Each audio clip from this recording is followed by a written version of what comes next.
if you feel like anxiety is really getting in the way of the things you want to do in your life, it could be like social anxiety, getting in the way of connecting with the people you want to, or performance anxiety, not being able to express yourself or perform in ways that reach your goal, that help you get the thing that you've really prepared for. Or maybe it's just full-blown panic attacks or anxiety attacks where it's completely debilitating. And it can feel like anxiety in these situations is just a useless, irritating emotion that we want to get rid of. Just a real barrier for us. But anxiety is actually a very important alarm system for us. It has a very useful function. I remember we were in Pretoria in South Africa, and myself and my wife and a friend, we were travelling down there, and we were feeling really overconfident, and we were on the street out late at night, which was just stupid. And we were walking down towards a restaurant, and we passed this multi-storey car park, and there's a security guard there in the entrance, and he just stopped us and said, "See those guys down further?" And there was a group of 3 or 4 lads. "Don't go anywhere near them." And in that moment I felt a rush of adrenaline, anxiety, and I could see the situation. I saw what each of the men was wearing very clearly, their facial expressions, their body language, and I got a real sense of the situation very quickly. And I could think about possible scenarios based on my next move. So we thanked the guy and we turned around, and this all happened just in a split second.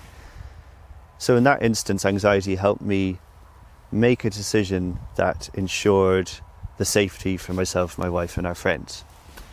And it's very useful as well in smaller, when anxiety is really debilitating, it's really heightened, it's beyond the situation. You're feeling like you're in a life or death situation when it's just we're talking to a group of people, or we're presenting on a stage, or we're playing music, or something like that.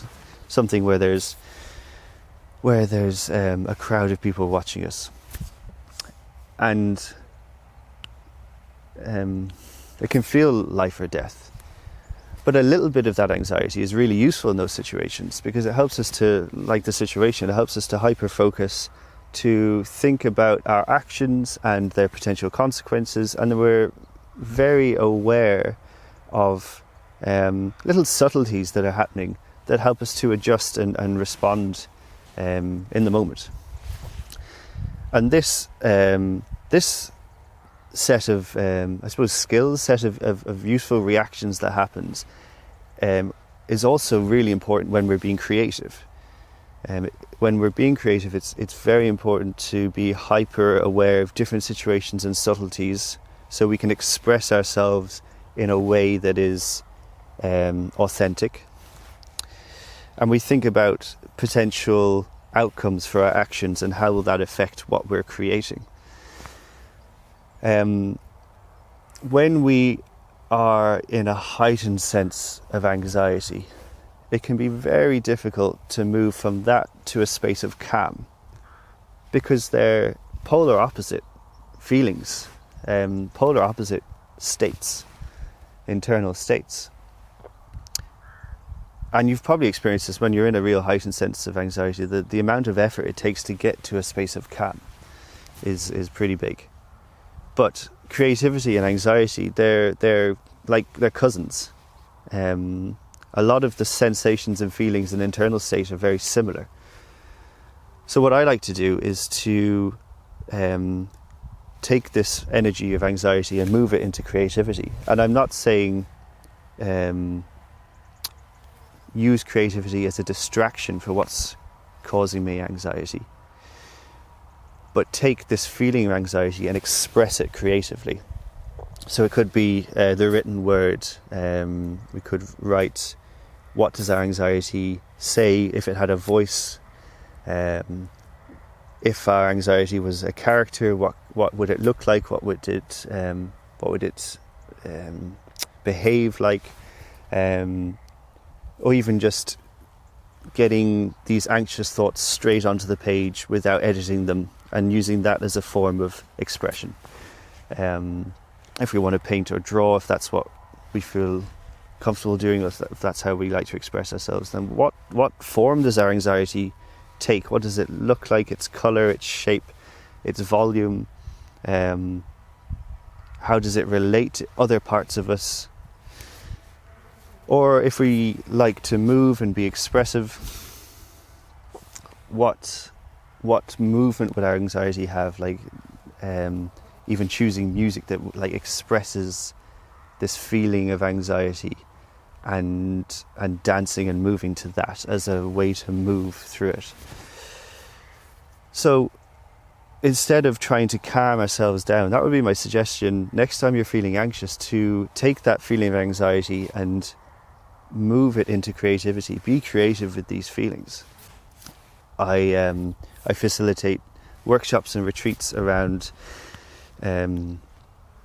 self exploration through the creative arts, and people who go into these workshops are naturally very anxious. They're in a room with people they don't know. They're not really sure of what's going to happen.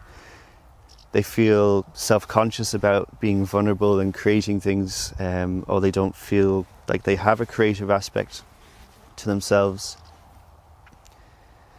And when they take these feelings of anxiety and move them into a creative space, what happens is beautiful. Oftentimes, solutions to big problems they've been experiencing start unlocking when they move this very stuck, rigid, the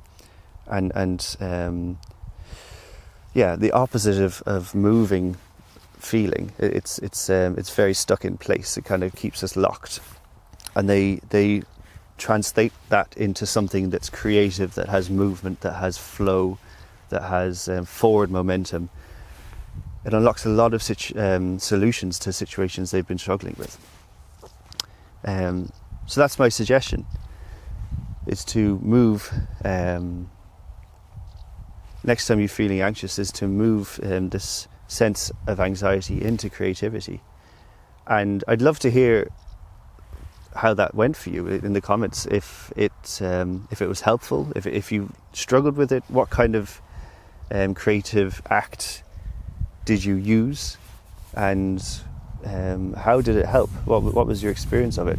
And if you feel like someone would benefit from hearing this, if they struggle with anxiety, please share this with them and see if that helped them as well.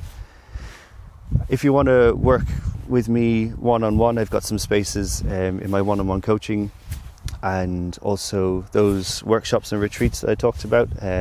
Details for all of that are in the description below. Okay, thank you.